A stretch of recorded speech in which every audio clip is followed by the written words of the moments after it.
Hall టికెట్లు ఇవ్వకుండా inter విద్యార్థులను ఇబ్బంది పెడుతున్న కాలేజీ యాజమాన్యాలపై ఎల్బీ నగర్ దేవిరెడ్డి సుధీర్ రెడ్డి మండిపడ్డారు.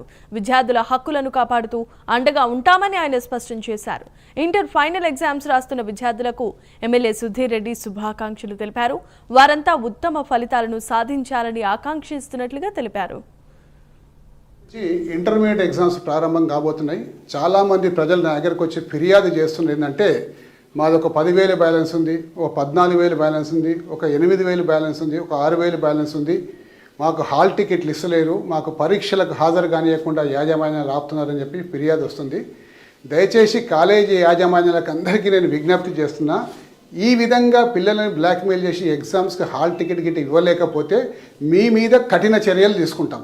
ఎవరిని స్పేర్ చేయము. ప్రజలకు ఈ విధంగా స్టూడెంట్స్కి విద్యార్థులకు అన్యాయం అయితే మాత్రం సహించి ఊరుకునేది లేదు. దయచేసి కాలేజీ యాజమాన్యాలకు అందరికీ చేతులు జోడించి నమస్కరించి నేను వాళ్ళకి విజ్ఞప్తి చేస్తున్నా, ఎవరికైనా సరే హాల్ టికెట్ ఇవ్వండి. మీ ఫీజులు ఏమైనా ఉంటే పరీక్షల తర్వాత వాళ్ళు చెల్లిస్తారు. రేపు